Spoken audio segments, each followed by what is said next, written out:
daawadayaal maanta waxaan joognaa goob ka mid ah goobaha ku yaala magaalada Helsinki meeshan waa xal yiraahdaa Hoblob waxaa la isku keenay ciyaalka caadi ahaan oo meel ay ilmuhu ku ciyaaraan hasaatee maanta waa maalintii ciid ahayd ee Ciid al-Fidrigi dadka muslimiinta ah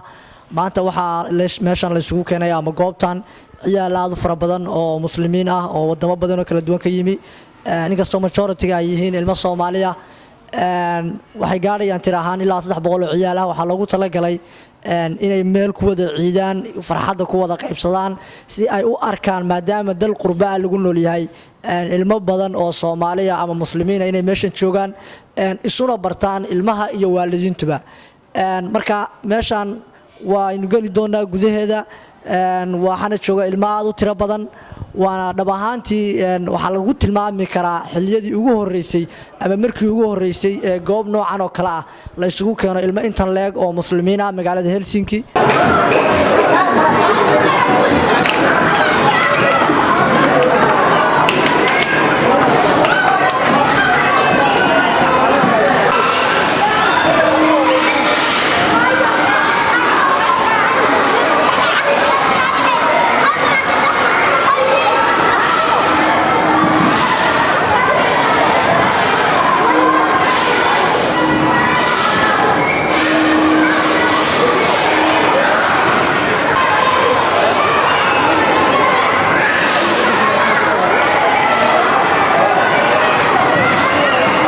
Hoblob gudaheeda oo meeshan iskugu yimaadeen ciyaal aad u fara badan oo maanta ciida loogu talagalay inay ku qaataan maalinimadooda ay ku wada ciidaan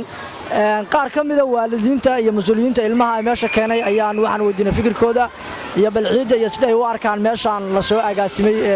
ilmaha la isugu keenay waxaan ku bilaabaynaa magacaaga walaal iyo arintan sida aad u aragto magacaygu waa Cabdiqaadir Maxamed alxamdulillah maanta waa maalin aad u farxad leh waa maalin ciid ah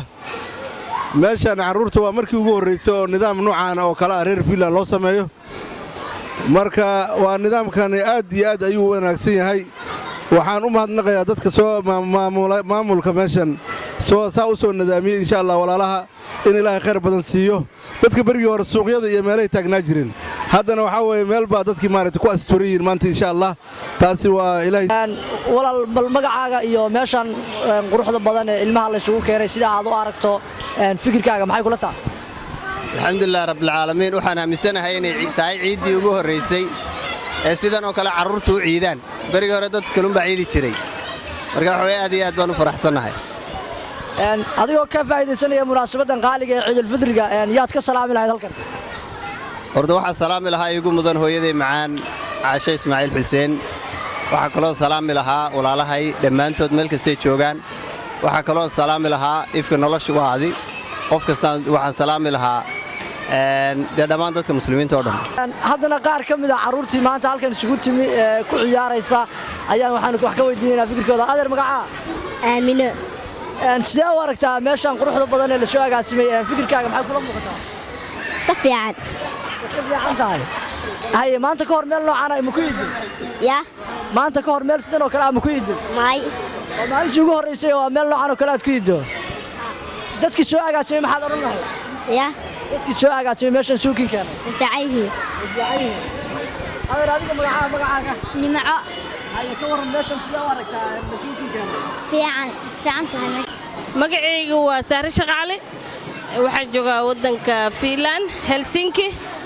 meesha waxaan arkaa meel fiican waaye sababtoo waxay nooga fiicanta Soomaali hadaan nahay markii hore waxay fariisi jireen Soomaali sida badan ay takasku suuqa dhexdiisa iyo meelahaas meeshan waa meel fiican oo ilmaha iyo hooyooyinkaba u fiican meel badan ay ku ciyaaraan ay leeyihiin meel badan ay ku asturan yihiin way tahay adoo ka faa'iideysanaya munaasabadan Ciid al-Fidriga yaad ka salaami lahayd halkan waxaan salaamaa dhammaan waalidkay iyo walaalahay oo adduunka dacaladiisa kala jooga daawadayaal sida aad la socotaan ba maanta waxaan joognay xaruntan weyn ee Hoblob oo aanu barnaamijka ka sameeynay xaruntan waxaa la isugu keenay dhalinyaro gaaraysa ilaa 300 oo ciyaal oo ilmaha muslimiinta ah barnaamijkan aadka u quruxda badan iyo dhalinyarada meesha la isugu keenay waxaa ka soo shaqeeyay iskuula soo dubariday ilaa haddana maamulka gacanta mishkan ururkii dhalinyarada ee Canada soo agaasimay mid ka mid ah agaasimayaasha ururka ayaa waxaan wax ka weydiinay sida uu barnaamijkan ay u soo agaasimeen iyo waxa ku kalifay ujeedada ka dambeysay iyo sida ay ugu suurto gashay barnaamijkan quruxda. bismillaahir rahmaanir rahiim. ugu horeyn waxaan leeyahay dadka muslimiinta ah guud ahaan iyo dadka Soomaaliyeed meel kastoo ay joogaanba ciid wanaagsan kullu caam wa antum bikhayr. marka xigta runtii arintani waxay ahayd arrin ka mida adeegyada ama qayb ka mida qaybaha ay qabtaan ururka Kanafa RU saldhigiisu yahay ama xaruntiisu tahay Helsinki si looga faa'iideeyo dhallaanka yaryar ee soo koraya ee Soomaaliyeed ee ku dhaqan Helsinki iyo ereyadeeda ayaa ururku wuxuu go'aansaday in la qabto shaqadani ku aadan in carruurta meel loo kireeyo la isugu keeno. halkan waxaynu isugu keennaa in ka badan 400 oo qof oo isugu jira carruur yaryar oo ka badan ilaa iyo 300 iyo waalidiintii dhashay si dadka Soomaaliyeed ama dadka muslimiinta ah oo dhan meel ay ugu wada iidaan carruurtoodana ay u farax galiyaan ayna ula joogaan.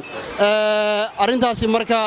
intaas ku saabsanayd waxaan filayaa in ay ahayd maaragtay ama ay tahay arrin aad dadka Soomaaliyeed u soo dhaweyn doonaan. waxaan kaloo ballan qaadaynaa haddaynu Kanafa inaynu sii wadi doono adeegan. bismillaah assalaamu calaykum waraxmatullaahi wabarakaatuh. magacaygu waa Cabdiraxiin Xuseen Maxamed. walaal horta waad mahadsan tahay sida sharafta leh oo maanta idinka naftirkiina warbaahinta Ho TV Soomaalian Home Cable TV salaan kadib waxaan marka hore ummadda Soomaaliyeed iyo muslimiinta dhan baan leeyahay ciid wanaagsan kullu caam wa antum bikhayr. meel walba oo Soomaalida adduunka ka joogan iyo dadka muslimiinta ahba haddii aan su'aasha qabanqaabada ku saabsan arrintan keligay horta ma ahayn arrinta oo rag kale badan ayaa jiray oo igala shaqeynayay in aan maxaa la yiraahdaa arrintan soo diyaariyo. dhalinyaro badan oo Soomaali ah oo reer Soomaaliya iyo wadanka Soomaaliya ka soo jeedo ayaa arrintan ka soo shaqeeyay. ulajeedada ugu weyn oo xafladan aan diyaarinay ayaa waxa ahayd ummadana ama bulshadana Soomaaliyeed oo wadankan ku sii badanaysa sanadba sanadka ku xiga meelahan maalimaha ciidda loo baahan yahay oo kale oo iyagana meel la diyaariyay ayna jirin ummadii oo maalin walba baahidooda ay sii badanayso iska dhibaatooyin badan oo naga soo gaaray meelo badan oo loogu talagalay munaasabada ciidda oo aan tagno maalimaha ciidda taas anagoo ka fikirayno ayaa horta aan sanadkan ku fikirnay intee ilmahan yaryar